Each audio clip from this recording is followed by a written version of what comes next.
Muy buenas tardes a todos. Muchas gracias por estar aquí. Muchas gracias a la APE, a Casa de América. Muchas gracias a Sergio Ramírez por estar hoy con nosotros, que le agradezco muchísimo que nos acompañe esta tarde porque está prácticamente recién llegado de un vuelo transatlántico y eso se agradece doblemente. Por muchas otras cosas, porque bueno, por el jet lag, por un montón de cosas y ha sido una jornada muy productiva. Pero yo no sé para ustedes, pero ha sido un día difícil, ¿eh? O sea, ha sido un día de esto de hablar a como abierto en canal de cosas dolorosas, ¿no? Bueno, cosas dolorosas no, ha sido hablar de las democracias en la región, en el mundo entero, pero América Latina siempre es un tema complejo, ¿no? Comenzamos con Santiago Roncagliero esta mañana, que Santiago además siempre tiene esta cosa, siempre como él echa mano del humor, uno se está desangrando, pero bueno, con Roncagliero te desangras con la ironía y no, parece que no te duele, pero igual te estás desangrando, ¿no? Y creo que hemos hecho un recorrido a lo largo de una serie de temas. Sergio Ramírez es un personaje al que yo creo que varias generaciones de iberoamericanos, latinoamericanos y habitantes del mundo respetamos y admiramos. Escritor, un maravilloso novelista, un magnífico cuentista, que además acaba de publicar en Alfaguara su más reciente libro de cuentos, cayó en domingo, ¿verdad? Ese día. Ese día cayó domingo, que además ha tenido una serie de entusiastas críticas porque realmente es uno de los géneros que yo creo que mejor cultiva Sergio. Premio Cervantes, por supuesto, Premio Alfaguara,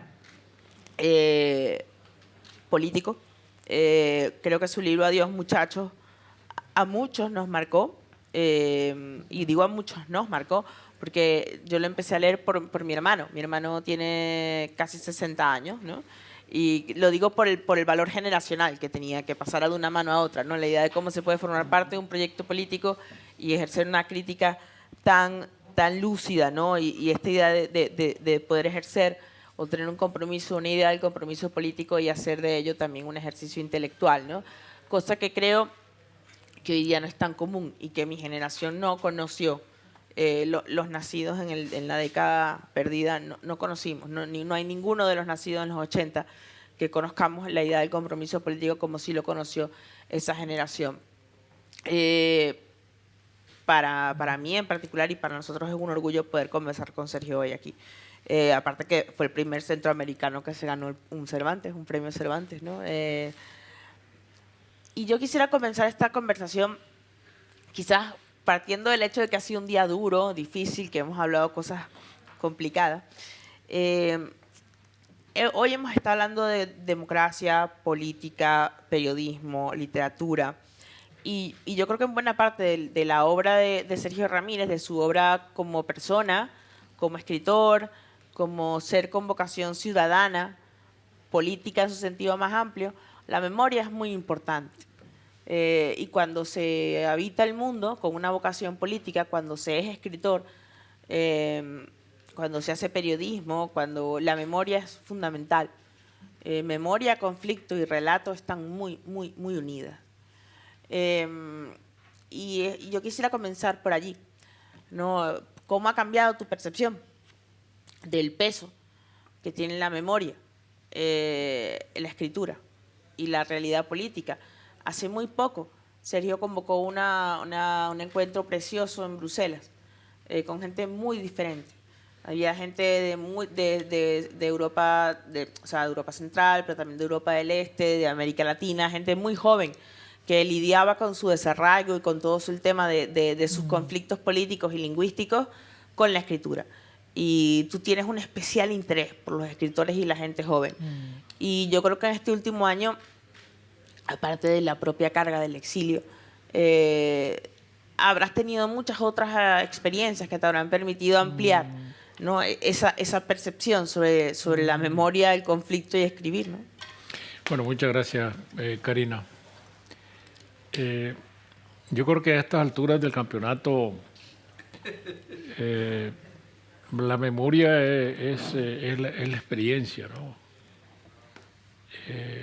Me tocó vivir un siglo XX muy intenso, sumamente intenso.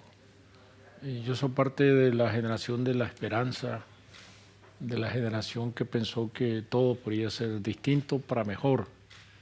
En América Latina, mi generación del medio siglo XX es la generación de la Revolución Cubana, es la generación del Che Guevara, de los Beatles, de los Rolling Stones, de la lucha por los derechos civiles en los Estados Unidos, con Martin Luther King, de la lucha de la descolonización, de la guerra de Vietnam, de las luchas en África, en Asia. Y efectivamente esto desembocó en Nicaragua en una revolución que fue la última revolución del siglo XX en América Latina, la última revolución armada, y que se pensó que sería una revolución diferente a la revolución cubana. Entonces me tocó ser no solo testigo como escritor del mundo de entonces, sino también convertirme en protagonista de ese intento de cambio que se hizo en Nicaragua. Entonces todas estas décadas para mí han sido de exploración de mi propia memoria y a través de, como decía al principio, de mi propia experiencia. Y quizá hoy en día, escuchando las conversaciones de la tarde, que son las que tuve la oportunidad de escuchar después de la comida, la conclusión que yo reiteradamente me vuelvo a hacer es que en América Latina hoy en día, más allá de los grandes cortinajes ideológicos que se abrieron en el siglo XX cuando se era de izquierda, que tenía mucho prestigio ser de izquierda para los intelectuales, no había ningún prestigio en ser intelectual de derecha. Es decir, intelectual quería decir ser de izquierda, y lo vemos con los escritores del boom, los 4 escritores estelares del boom: Vargas Llosa, Fuentes, Cortázar, García Márquez, todos eran escritores de izquierda, ¿no? Pero hoy en día, fuera de que estos cortinajes para mí se han descorrido, la gran lucha y que yo he establecida es entre autoritarismo y democracia, más que entre izquierda y derecha. Y me parece que ese es un cambio fundamental en el siglo XXI, porque quienes estamos del lado de la democracia buscamos combatir los autoritarismos, cualquiera que sea su color ideológico. Antes no era así.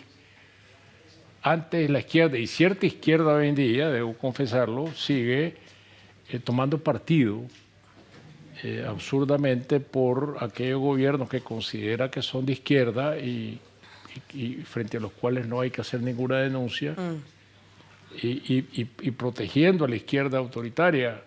Y me parece que es un gravísimo error histórico cuando ahora está tan claro que esta lucha por sobrevivir en América Latina en términos políticos es entre democracia y autoritarismo. Y frente a esta lucha es que se coloca el periodismo independiente, real, el periodismo que cuesta la vida. Porque hoy debemos estar claros que el periodista verdaderamente independiente, que decide decir la verdad, lo paga con la vida, como lo vemos en Colombia. Claro. Como lo vemos en México. La última vez que celebramos en Bogotá el Festival García Márquez de periodismo, uno de los periodistas que estaba convocado, invitado a participar en las mesas, no llegó porque lo mataron. Y quienes ejercen el periodismo y pagan con la vida son generalmente periodistas humildes. Era una de las cosas que tú cuando en ABC te contactamos para un reportaje sobre si un escritor y un periodista estaban obligados a asumir una posición pública. Tú me hablaste de los periodistas, justamente esos periodistas de pequeñas ciudades donde estaban expuestos a un poder local, que además lo estaba comentando la periodista de Tucumán, ¿no? Donde había un poder muy superior. Claro, es decir, están expuestos todos, ¿no? Hace poco un periodista muy conocido en México lo ametrallaron, pero iba en un coche blindado.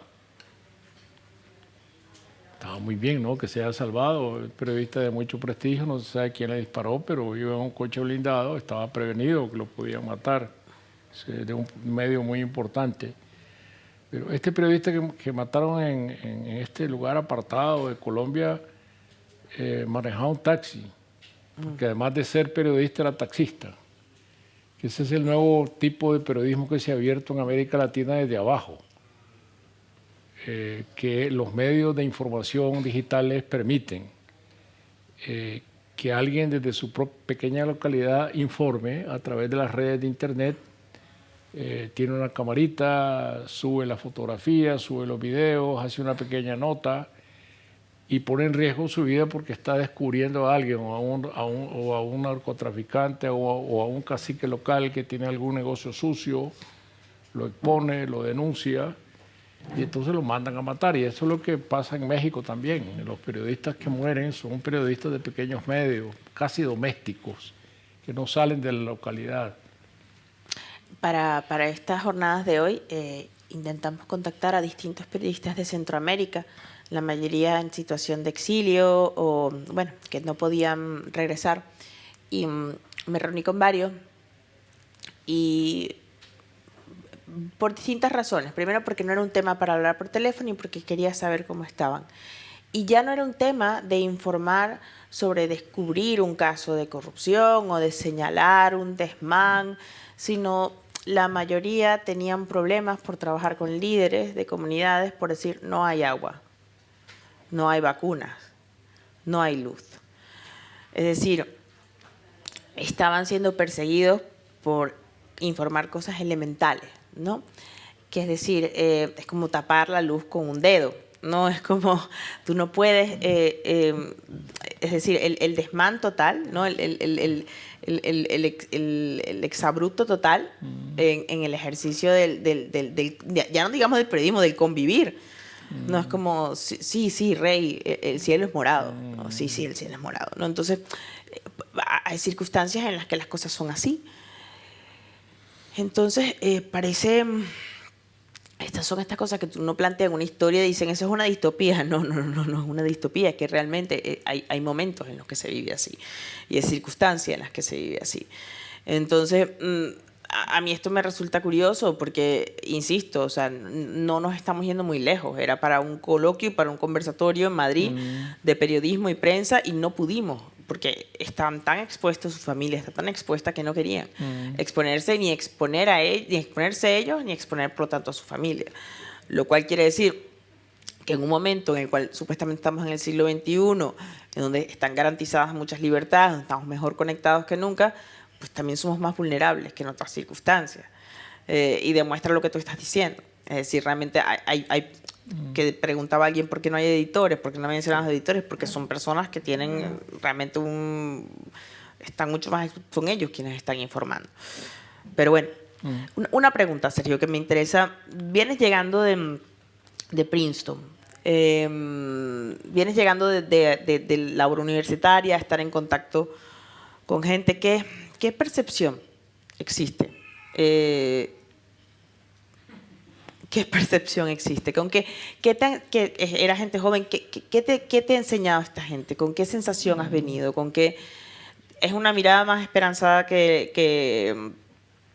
la que yo cierro hoy persiana, que tengo una mirada, mi mirada es escéptica, pero hoy tengo una todavía más escéptica. ¿Con qué sensación has revuelto?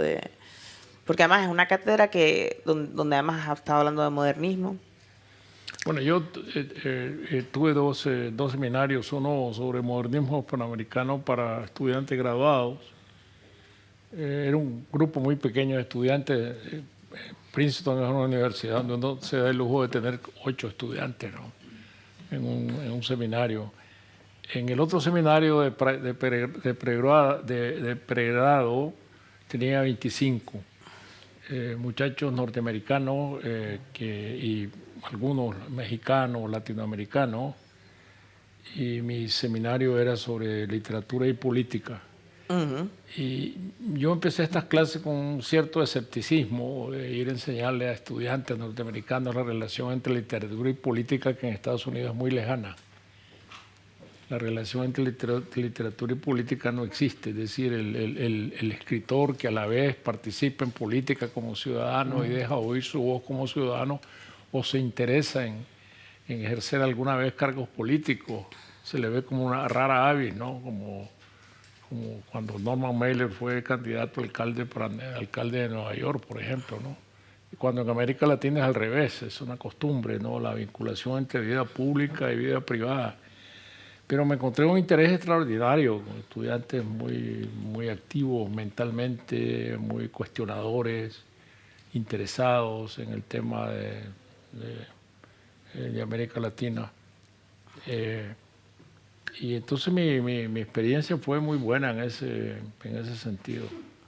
¿Tienes la sensación de que, a diferencia de toda esa generación del boom y la que siguió al boom, eh, quizás los escritores latinoamericanos más recientes tienen una relación más distante, más fría con la intervención en la cosa pública, en el debate político? Cuesta mucho hoy encontrar un escritor latinoamericano que abiertamente, como novelista, tenga una... Porque el novelista latinoamericano era genéticamente político. La novela latinoamericana en su osamenta era política y tenía una intervención política. Pero mira, Karina, yo creo que ese cambio ha sido muy benéfico. El hecho de que a partir de 1989 las verdades absolutas entraron en crisis y las alineaciones partidarias marxistas o no marxistas también entraron en crisis con la caída del muro de Berlín. Entonces se abrió una enorme libertad de conciencia en la escritura, diría yo. Es decir, se terminaron los temas tabúes, los temas que eran vedados. A muchos escritores todavía les resultaba difícil reconocer los horrores del estalinismo, porque era el campo soviético al que había que defender contra el imperialismo norteamericano. Ese era un tabú, ¿no? Entonces, esos esquemas se rompieron totalmente a partir de los años 90. Y sí es cierto que antes había formaciones políticas que lo englobaban todo, los grandes partidos tradicionales de América Latina, de izquierda o de derecha, que en su programa tenían todos los temas. Lo que sobrevino es una gran fragmentación de causas. No es que las causas se terminaron, sino que políticamente las causas se fragmentaron. Entonces, por un lado, la defensa de los derechos de género, de los derechos de LGTBI, los derechos humanos, la protección ecológica, los emigrantes, pero no dejaron de ser por eso mismo temas de interés de la literatura. La literatura en América Latina siempre ha estado vinculada a los grandes temas de interés público. No es posible tener una literatura privada, No. absolutamente privada, sino que tú vas a dar siempre a los fenómenos históricos, a los fenómenos políticos, y siempre tienes una lista de temas que los escritores, igual que los periodistas, por otro lado, van a buscar cómo agotar. En el siglo XX los grandes temas fueron el imperialismo norteamericano, las compañías bananeras, los dictadores tropicales de Batista, Somoza, Trujillo. Y estos fueron repuestos rápidamente desde el final del siglo XX por los reyes del narcotráfico, que se volvieron personajes de novela y de telenovela, ¿no? Las migraciones masivas, que hoy son tan dramáticas, la corrupción que sigue enquistada en los regímenes políticos de izquierda o de derecha. Siempre hay una lista de temas, la represión, la tortura, siempre hay una lista de temas públicos que va a estar golpeando las puertas de la literatura. Y eso me parece que sigue muy vigente, ¿no? Sí, de hecho, sí hay una relación muy curiosa que yo intento encontrar vasos comunicantes entre la literatura escrita en España, porque es cierto que Iberoamérica forma un conjunto. Tenemos un conjunto con el idioma, tenemos un conjunto editorial, porque las industrias editoriales tienen, o sea, forman una membrana, es decir, la industria es la misma, o sea, se comparten una serie de editores, pero sí es cierto que hay unos puntos de vista distintos, ¿no? Es cierto que la literatura en España ha ido afinando un punto de vista quizás más hacia... hay autores, por ejemplo, quizás como Sergio del Molino, que interpelan a España quizás más desde un punto de vista más contemporáneo y han ido afinando más. O podemos tener en América Latina un fenómeno más reciente de escritora Mariana Enríquez, por ejemplo, la argentina, que ella parece estar hablando de terror, pero yo creo que ella está hablando de memoria. Juan Gabriel Vázquez, que está hablando de memoria, perdón. Y como esto podríamos estar diciendo una serie de cosas, ¿no? Pero la pregunta es si existe entre como temas y preocupaciones políticas, entiéndeme, políticas en su sentido amplio, comunes entre América Latina y España, comunes, que no solamente obedecen a un tema literario, obedecen a un tema de nuestro tiempo, ¿no? Hasta qué punto, yo no estoy muy segura, ¿no? de que terminemos de coincidir en muchos aspectos. Yo creo que cada vez hay más puntos comunes en cuanto a la manera de ver la literatura. Aquí en España, hasta los años 80, por lo menos, la literatura que yo conocía, la literatura narrativa fuera de los clásicos como Miguel Delibes, que ya tenían una obra distinta, la literatura que los jóvenes intentaban era una literatura más a lo Nouveau Roman francesa, ¿no? Sin temas esenciales. Yo creo que el gran cambio para mí se produce con Soldados de Salamina, Javier Cercas. Con Cercas. Es el momento en que la literatura española entra a tocar temas que antes nunca se habían tocado, es decir, la historia de España tan reciente. Aquí pasa la transición y la literatura sigue ajena a la transición. Es decir, la mirada hacia el franquismo sigue ausente. Revisar la historia de la guerra civil desde la perspectiva moderna. Entonces esos temas comienzan a entrar a partir de Soldados de Salamina en Aluvión, la serie de Almudena Grandes, la historia de sus propios episodios nacionales, sobre la historia no escrita de los derrotados, y ese es otro gran tema de la literatura española.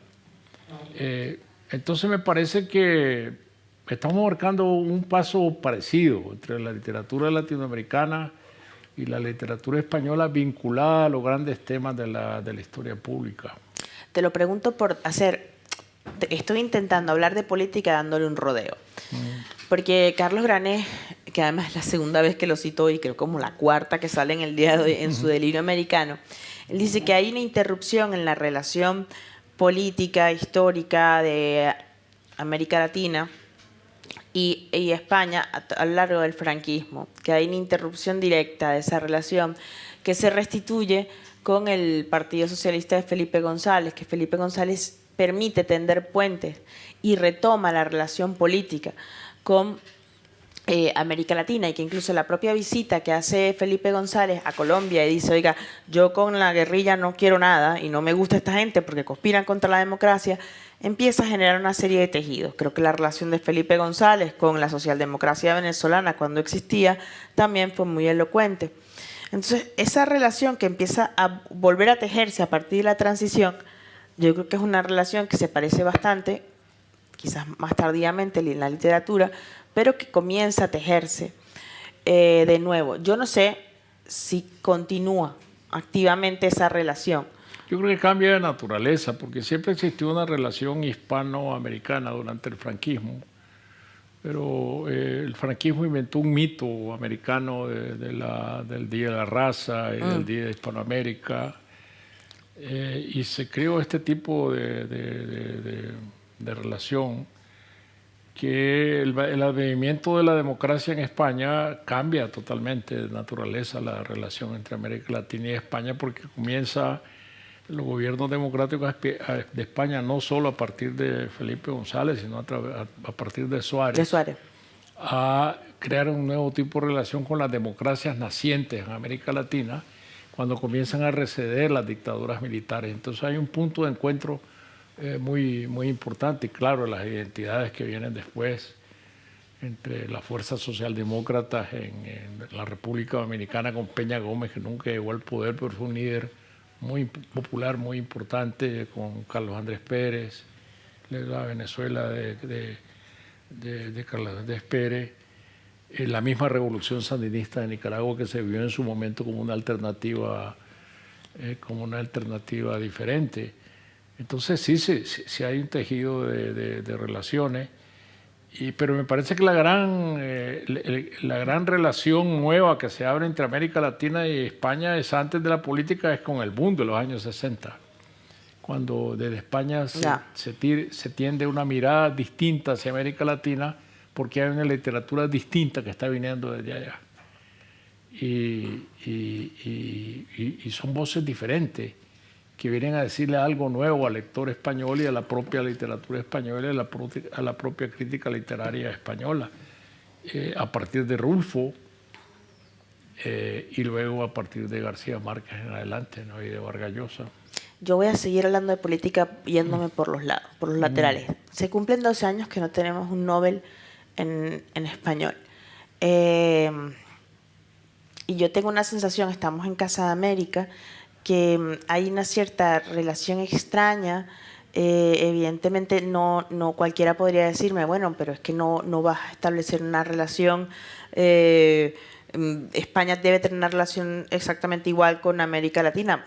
Por supuesto que es una relación completamente igual, en igualdad de condiciones, pero es que estamos hablando de un idioma de 580 millones de hablantes, y no solamente estoy hablando del lenguaje, ni estoy hablando del Nobel, ni estoy hablando de Estocolmo, estoy hablando de una relación fría y distante que yo percibo de España con América Latina en general, y con la relación que tiene con sus gobiernos, y con los gobiernos que hay en la región, y muchas veces con muchos actores e interlocutores españoles como actores políticos en democracias o ya directamente regímenes como el venezolano, con actores o expresidentes de gobierno como Zapatero. O sea, me resulta extraño el papel de España en muchos aspectos, incluso en temas de prensa también, ¿no? No te quiero colocar en un compromiso, pero a mí sí me gustaría tu punto de vista, porque además tú tienes quizás una mirada mucho más experimentada, mucho más abierta, mucho más desprejuiciada, ¿no? Con respecto a una relación iberoamericana, incluso en la propia consolidación. Bueno, a mí no me cuesta verlo porque lo veo a partir de la lengua, ¿no? Yo tengo un punto de identidad común. Yo tengo nacionalidad española y nacionalidad nicaragüense, pero eso no es tan importante. Lo importante para mí es la lengua, ¿no? Para mí, yo no sé, como vivimos dentro de este fenómeno, no lo apreciamos en toda su dimensión. El hecho de que estemos todos aquí, hablando cubano, nicaragüense, venezolano, argentino, españoles, una misma lengua, eso es una cosa increíble, ¿no? La Unión Europea, ¿cuántas lenguas se hablan en la Unión Europea? Y tienen esta identidad política común que se ha ido construyendo tan trabajosamente, pero se ha ido construyendo. Nosotros no somos capaces, hablando la misma lengua, de constituir esta institucionalidad común entre los pueblos de América Latina y España, pero ese es otro problema distinto. Entonces yo parto a partir de mi identidad de la lengua. Yo, entre todo, soy un hispanohablante, y eso me abre una serie de vínculos comunes y me quita una serie de prejuicios. ¿Por qué no hablamos de cuántos nobles hay en idioma español? No solemos sumar a Vicente Alexandre con Octavio Paz. Lo vemos como separados. Es completamente absurdo. ¿Cuántos premios Nobel tiene la lengua inglesa solo en el Caribe, en el continente americano? Pues tienes a Naipaul, tienes a Edre Walcott, que son islitas pequeñas vecinas, pero son de una región de la lengua inglesa, pues.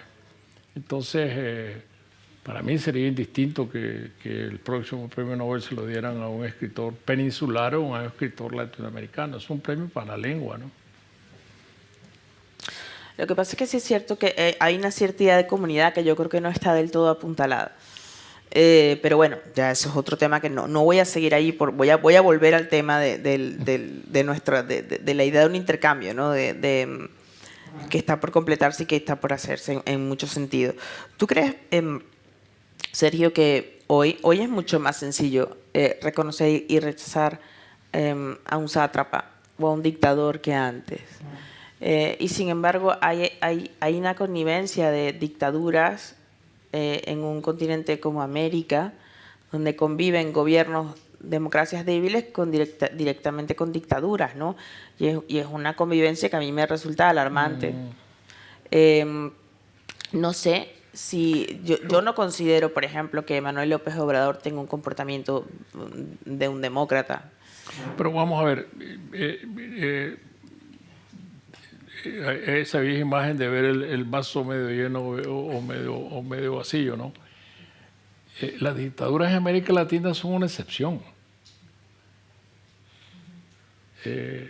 Dictaduras tenemos en Nicaragua, el burro adelante, como decía mi maestra. Tenemos en Nicaragua, en Cuba y en Venezuela. Son países donde no hay sistemas electorales abiertos, donde hay prácticamente partidos únicos, donde todo está bajo el control policíaco de los regímenes imperantes, donde no hay libertades públicas, donde no hay libertad de prensa, donde la prensa se hace desde el exilio, como en Nicaragua, donde cualquier derecho humano o ciudadano es conculcado. Esas son las dictaduras establecidas que tenemos en América Latina. El 1 de enero cambia el gobierno en Brasil, se va un gobierno detestable como el de Bolsonaro, pero se va. Porque hay una institucionalidad que funciona y que permite un cambio político. Regresa Lula, que estuvo en la cárcel, acusado de corrupción, regresa a ser presidente de la República y se va Bolsonaro a llorar sus penas lejos. Se va, por mucho pataleo, pero se va. Hoy en día el tribunal, la Corte Suprema de Justicia ha dado dos decisiones fundamentales para que Lula pueda gobernar con mayor ductilidad, votando algo en lo cual se basó la corrupción del gobierno de Bolsonaro, que es el presupuesto secreto que manejan los diputados, presupuesto paralelo. 5.000 millones de dólares manejaban los diputados en Brasil para repartir sin rendir cuentas a nadie. Eso lo acaba de votar la Corte Suprema. Entonces es un país donde al fin y al cabo la institucionalidad funciona. Por muchas tendencias dictatoriales que Bolsonaro haya tenido, no las puede hacer posibles. Como Maduro, como Ortega o como se llame el presidente de Cuba, que ahora no recuerdo. Entonces, yo por eso digo, son excepciones. A mí no me gustan ciertas actitudes de los gobiernos que se llaman de izquierda, porque ahora se ha dicho una cosa muy cierta aquí. Creo que fue Malamud el que lo dijo, que hay hay distintas clases de izquierda. Pero no me gusta que una especie de bloque de partidos de izquierda se queje de que el presidente del Perú esté siendo procesado por haber querido dar un golpe de Estado. Y yo creo que no es excusa que un presidente débil, y a lo mejor que no tiene mucha cordura, quiso dar un golpe de Estado mandando a suspender la Constitución y eliminando... A mí no me gusta tampoco ese Congreso, pero él no tenía facultades de eliminarlo. Ese es un acto dictatorial. Y entonces volvemos a la vieja cantinela de la izquierda, ampara los actos dictatoriales de la izquierda y condena los actos dictatoriales de la derecha. Eso no puede ser así. Por eso yo vuelvo a repetir, la lucha verdadera es entre autoritarismo y democracia. Esto no puede tener apellido, y por eso está en la distancia que el presidente Boric, que cree verdaderamente en la democracia, guarda. Esta idea de que las democracias débiles son las que no saben defenderse, ¿no?, de los desmanes de sus gobernantes, ¿no? Y hay democracias que dan signos de debilidad. a lo largo del tiempo. Bueno, y esas son las que están condenadas al fracaso, ¿no? Sí, tomando en cuenta que siempre tenemos los grandes déficits de institucionalidad en América Latina que no ayudan a defender la democracia. Yo creo que está clarísimo que donde las instituciones son más débiles es donde los regímenes autoritarios prosperan más, donde las instituciones no pueden defenderse solas y están sujetas a los embates de la voluntad de las personas. Creo que el gran cambio en América Latina será cuando las instituciones pesen más que la voluntad de las personas. Eso no lo hemos podido conseguir todavía. La idea del intelectual del siglo XX, moderno, ¿no? En su sentido clásico, desapareció, no sé si es la palabra correcta, pero esta idea del intelectual, ¿no? Total, ¿no? El que escribía, pensaba, tenía una intervención pública, desempeñaba cargos públicos, está desterrada por completo de la vida del quehacer o de la vida pública. Sí, porque yo creo que ese mismo cambio de que te refería, que se produce en los años 90, de la fragmentación política que termina con las grandes formaciones políticas tradicionales y termina también con esta idea del intelectual permanentemente comprometido y que dejaba la literatura para ejercer cargos públicos, aún para ejercer cargos públicos, no solo para hacer una voz crítica, porque tenemos desde Vasconcelos hasta Carlos Fuentes, hasta Vargas Llosa, o hasta, intelectuales que siempre han estado hablando, ¿no? Con una voz crítica frente a la sociedad, hasta intelectuales que deciden en determinado momento lanzarse a la arena política, como en el caso de Rómulo Gallego o de Juan Bosch. Rómulo Gallego con muy mala suerte, además. 9 meses en la presidencia, igual que Juan Bosch, ¿no? Y además salió en pantufla del Palacio de Miraflores. Sí, literalmente, salió en pantufla. Bueno, en bata de dormir. Tú identificas algunos rasgos del intelectual del siglo XXI. Tenemos apenas 20 años del siglo XXI. Pero tú tienes algunos rasgos que identifiquen algo como un individuo, un hombre o una mujer que se sienten a pensar sobre la cosa pública, que tengan un quehacer intelectual, incluso con una intervención pública en la vida política, porque hay muchas maneras ahora de intervenir en la vida política. ¿Tú percibes algunos rasgos, algunas características? La fragmentación, vuelvo a repetir, ¿no? Es decir, que no hay alguien que tenga una voz universal sobre todos los temas, como el caso de Carlos Fuentes, porque era un intelectual que hablaba de todos los temas, ¿no? De América Latina, y servía como una especie de pararrayos entre era escuchado en los Estados Unidos y era escuchado en América Latina, sí, ¿no? Pues hoy en día hay intelectuales comprometidos con distintas causas, pero a veces pueden llegar a ser causas contradictorias. Pero no, esta unidad es la que yo siento que se ha perdido. La globalidad. No sé, alguien puede defender los derechos civiles y estar en contra de otros, de los derechos de la mujer, y estar en contra de otras causas. Es decir, hay una fragmentación, es lo que te quiero decir. Es que es como un signo de los tiempos también. Me parece que sí, vivimos tiempos muy fragmentados. Sí. ¿Qué es lo duradero, Sergio? Es decir, a lo largo de tu vida, de tu experiencia, de tu biografía intelectual, personal, vital, es tu segundo exilio. Ahora ya con más edad, con más experiencia. ¿Qué permanece? Es decir, que a lo largo ha transcurrido más de un año desde tu llegada, bueno, sobrevenida a España, y ¿a qué se agarra alguien, ¿no? Desde las cosas más sencillas, que te puedes agarrar a una biblioteca, te agarras a una tradición. ¿Qué es lo duradero en todo ese trasiego? Bueno, lo duradero es... yo siempre creo en los principios, ¿no? Me parece que los principios son fundamentales en la política y en la literatura. No se puede hacer nada sin principios. Y yo creo que eso me acompaña siempre, ¿no? Tratar de defender lo que yo considero mis principios, ¿no? Y lo que yo convertí en mis principios desde muy joven. Y a veces si yo hago una revisión de de mi lista de en esto creo, en lo que yo aprendí a creer en mi adolescencia, casi en todo lo mismo sigo creyendo. Quizás mi capacidad de cambiar el mundo o la idea que tenía yo cuando tenía 30 años me metía revolucionario a cambiar el mundo en Nicaragua, lo que ha cambiado es mi concepción de mis propias posibilidades y ahora cada vez me siento más un observador crítico que un participante. Me parece que eso es natural. Yo creo que una persona de mi edad que cree que puede cambiar el mundo y lanzarse a la acción puede llegar a ser el ridículo.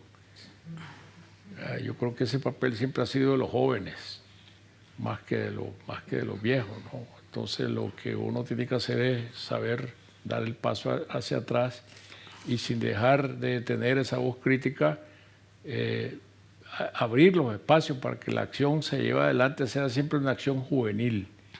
Yo creo que solo los jóvenes son capaces de cambiar las cosas. Pero tú sigues siendo muy curioso con lo que hace la gente joven. Te interesa mucho. Tienes una infinita curiosidad por lo que pasa con la gente joven. Conoces a muchos autores jóvenes, españoles, latinoamericanos. ¿Te interesan? Yo creo que la arrogancia también es ridícula. Yo con la arrogancia de decir, me interesa lo que hacen los jóvenes, ya está todo hecho, ¿no? A mí me gusta mucho leer lo que escriben los jóvenes porque me gusta mucho a mí mismo la experimentación, me gusta la novedad. Me parece que en la escritura no hay edad para la experimentación, para el cambio en las estructuras del lenguaje, en el lenguaje mismo, en la estructura narrativa. Y eso se aprende siempre muchísimo de lo que están haciendo los jóvenes. Se está haciendo una literatura inmensamente buena en América Latina hoy en día. Quizás no concentrada en 3 o 4 nombres como hace 50, 60 años, porque hay una multitud de escritores. La emergencia de las mujeres, que es una novedad tan importante en la literatura latinoamericana. Entonces, yo creo que perder la curiosidad es volverse verdaderamente viejo. Cuando uno pierde la curiosidad ya no le queda nada más. ¿Te has planteado escribir unas memorias? O sea, unas memorias que cubran la etapa más reciente. Perdona que ya sé que me vas a decir que no, pero... Mira, vuelvo a decir, a estas alturas del campeonato, yo tengo que elegir entre ser un escritor de ficción o ser un escritor de mis memorias. Y he elegido ser un escritor de ficción porque no tengo tiempo para mucho, ¿no? Entonces, yo me admiro de escritores como Stefan Zweig que tenían capacidad y tiempo de escribir de tantas cosas, ¿no? Y fíjate que yo un escritor como Stefan Zweig hace 30 años pensé que no iba a sobrevivir. Y hoy se multiplican más sus ediciones y el interés por tantas teclas que tocó en la literatura, en la biografía, en la historia, ¿no? Esa clase de capacidad, yo me siento asustado frente a eso y entonces digo, bueno, me queda tiempo para la ficción. No sé si alguien quiere hacer alguna pregunta, alguna duda, alguna inquietud.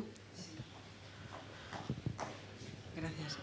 Yo quería preguntarle, en estos momentos en los que se está haciendo una publicidad, por así decirlo, importante respecto a la apertura de Nicaragua en un área tan importante como es el turismo.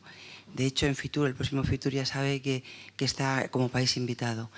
Veo ahí una dicotomía entre a la Feria Internacional de Turismo que va a haber el próximo enero. Entonces, el país invitado, el año pasado fue República Dominicana, diferentes han sido.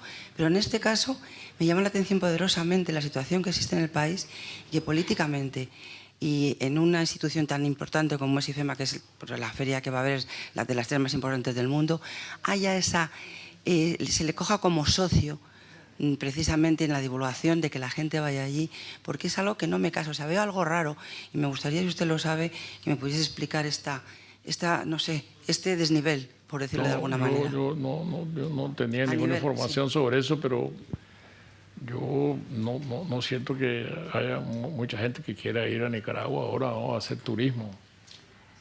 Pero es la imagen de que vengan, no sé, Sí, extraño, ¿no? Pues realmente extraño. Pero no le podía dar ninguna explicación sobre eso, ¿no? Sí, vaya que es una buena pregunta. Yo también quisiera Sí. una respuesta. Se puede hacer. Bueno, mejor me callo. Yo iba a decir un exabrupto. Bueno, os agradezco muchísimo. Muchísimas gracias, Sergio, por tu paciencia, por tu No, muchas respuesta, gracias. por la brillantez de tu respuesta, por el sosiego de tus respuestas. Bueno, muchísimas gracias a todos por acompañarnos. Bueno, creo que nos toca clausurar ya la jornada. Muchísimas gracias a la APE, a Casa de América, a todos, y creo que el ministro de Exteriores nos acompañará para cerrar estas jornadas. Muchísimas gracias. Gracias.